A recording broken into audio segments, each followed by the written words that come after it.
Welcome to Newsbeacon, your trusted source for breaking headlines, global insights, and sharp analysis from around the world. If you're new here, don't forget to hit that subscribe button and turn on notifications so you never miss an update. The news broke quietly, almost as a whisper at first, slipping into the morning headlines before most people had even finished their coffee.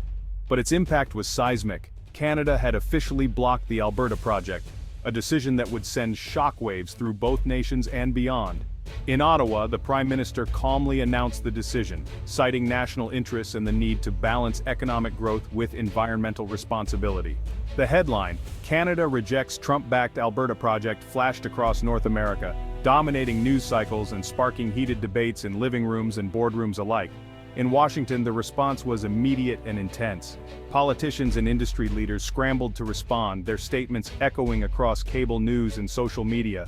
Supporters of the project called it a betrayal, a devastating blow to years of planning, investment, and economic strategy that had promised jobs and prosperity for thousands. Environmental groups, meanwhile, celebrated a hard-fought victory, gathering outside Parliament to cheer and wave banners. They argued the project threatened fragile ecosystems, endangered wildlife, and undermined Canada's climate commitments at a critical moment for the planet. For them, Canada's move was a sign of true leadership, a bold step that prioritized the environment over short-term economic pressure and international expectations. The decision exposed a deep divide. Across the border in Montana, a farmer frowned at the lost promise of jobs and the uncertainty that now hung over his community. While in Vancouver, activists cheered for the planet, convinced that this was a turning point in the fight against climate change. This wasn't just about politics or economics, it was about two competing visions for the future, each with passionate supporters and deep-rooted fears. One vision focused on immediate growth, industry, and the promise of energy independence. The other prioritized long-term sustainability, clean energy, and the protection of natural resources for generations to come. Canada had chosen its path, setting a precedent that would be watched by the world. The consequences, both economic and political, were just beginning to unfold, with markets reacting and leaders on both sides bracing for what came next. The Alberta project had become a symbol of a larger struggle, a battle over values, priorities, and the very definition of progress. The shockwaves reached every corner of both countries, from bustling cities to remote rural towns, sparking conversations about identity, sovereignty, and the environment. The path was closed, but the debate was far from over. Old alliances were tested, and new questions emerged about the future of cross-border cooperation. The world watched as North America faced a new reality, uncertain and divided, but also full of possibility. The decision would shape not just policy but identity, forcing both nations to confront what they truly value. The story of the Alberta project was only beginning, its legacy still unwritten, and its impact still unfolding. The border had closed, but the questions remained. Questions about energy, the environment, and the future of two nations bound by history and geography. What comes next would test both nations in ways they hadn't imagined, as the world waited to see which vision would ultimately prevail. The Alberta project was a bold and ambitious plan, one that aimed to reshape the economic landscape of North America. At its core, it proposed a direct economic corridor stretching from Alberta's resource-rich fields all the way to the U.S. industrial heartland, connecting two nations through commerce and infrastructure. This vision meant building new pipelines, expanding railways, and upgrading highways, creating a network to move oil, gas, and minerals southward at unprecedented scale and speed. Donald Trump championed the project, calling it a game changer for American industry and a cornerstone of energy independence, promising to put America first. He promised thousands of new jobs, economic prosperity, and a powerful partnership with Canada that would benefit workers and families on both sides of the border. The project was structured as a public-private partnership, drawing billions in U.S. corporate investment and strong government support, signaling a new era of cross-border cooperation. Supporters envisioned a seamless flow of resources, fueling factories, powering cities, and boosting North American competitiveness in the global market.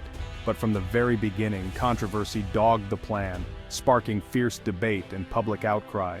The proposed route cut through vast stretches of wilderness and sensitive ecosystems, raising serious environmental concerns. Indigenous communities on both sides of the border raised alarms about threats to their ancestral lands, and the safety of their water sources, demanding to be heard. Environmentalists warned of the dangers of oil spills, increased emissions, and the long-term impact on climate change, fueling protests and legal challenges. The Alberta project quickly became a battleground of values, pitting economic growth and energy security against environmental protection and Indigenous rights. For Trump and his allies, it was a symbol of American strength, job creation, and national pride. For opponents, it represented a looming environmental disaster and a threat to communities and the planet. The project was never just about infrastructure, it was about the future both countries wanted to build and the values they chose to defend. The stakes were enormous, passions ran high, and the debate only grew louder as the project moved forward. In the end, the grand vision collided with harsh realities, leaving a legacy of division and unanswered questions about the path ahead. America's appetite for energy is insatiable. From the first flicker of lights in the morning to the hum of cities at night, the nation's demand for power never truly rests. Factories, homes, and millions of cars all depend on a steady, reliable flow of oil and gas to keep moving, working, and living. Every aspect of modern life, from transportation to heating, is fueled by this constant supply. For decades, the U.S. has relied heavily on imports, making it vulnerable to global shocks, price swings, and international conflicts that can disrupt the flow of energy at any moment. The Alberta project promised a secure, friendly supply from Canada's vast oil sands, offering a potential solution to America's energy insecurity. Proponents argued it would lower gas prices, create thousands of jobs, and insulate the U.S. from overseas turmoil. They saw it as a way to put Americans back to work and stabilize the economy. Tens of thousands of jobs were projected, from construction to long-term operations, offering new opportunities in communities hit hard by economic downturns. For struggling regions, it was a beacon of hope, a chance to revitalize towns, support families, and restore pride in local industries. The project also offered access to minerals vital for technology and manufacturing, fueling not just cars and homes, but also the innovation that drives the future. Strengthening ties with Canada was seen as a strategic move in a competitive world, deepening alliances and building trust between neighbors. The goal was clear: build a resilient North American economic bloc capable of withstanding global uncertainty and ensuring prosperity for generations. The U.S. wanted energy security, good jobs, and a future-proof supply chain that could weather any storm. The Alberta project seemed to offer all three, promising a new era of stability and growth. But the promise came with risks and fierce opposition. Environmental concerns, political debates, and community fears cast long shadows over the project. The need was clear, but the path forward was anything but simple. Every step sparked new questions and challenges. The stakes were high for both economies, with billions of dollars and countless livelihoods hanging in the balance. The project's fate would shape not just the present, but the very future of the continent, impacting generations to come. Canada's rejection was rooted in climate policy. The Alberta project clashed with national commitments to cut carbon emissions. Approving it would undermine Canada's international climate targets. There were also concerns about sovereignty. American companies would control key infrastructure on Canadian soil.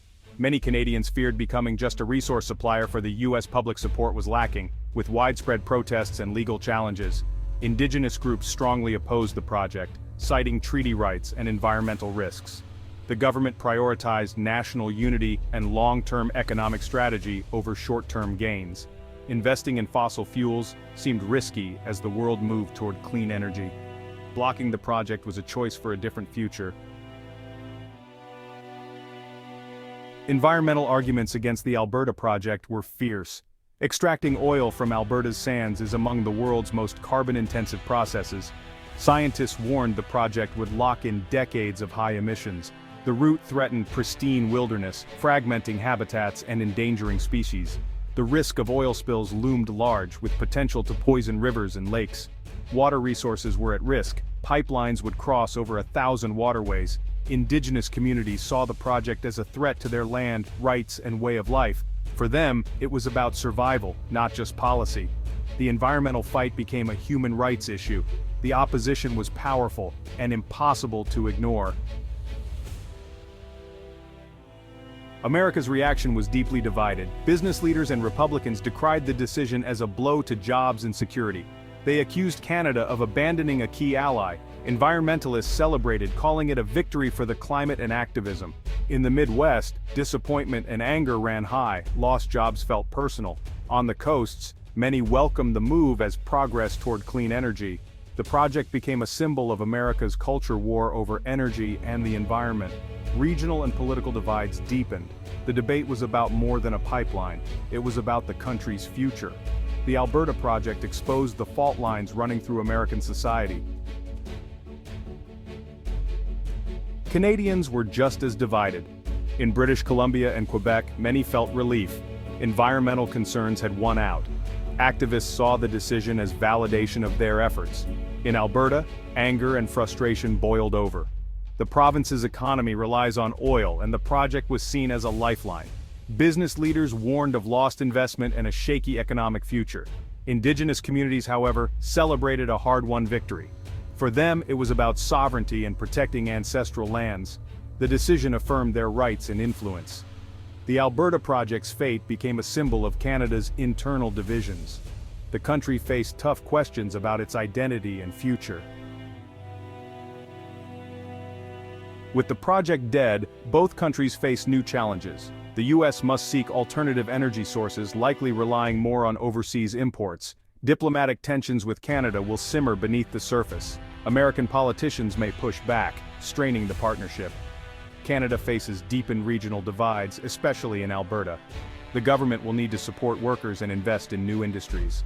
Globally, the decision signals limits to fossil fuel expansion, even in resource-rich nations. Investors may grow wary of controversial projects. The ripple effects will be felt far beyond North America. The Alberta project's end marks a turning point in energy politics.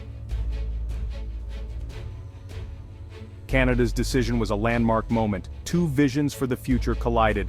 The US wanted energy security and jobs. Canada chose climate action and sovereignty. The project's defeat left both nations divided and searching for direction. Supporters mourned lost opportunities. Opponents celebrated a win for the environment and Indigenous rights. The debate reflected a broader struggle balancing economic needs with environmental responsibility.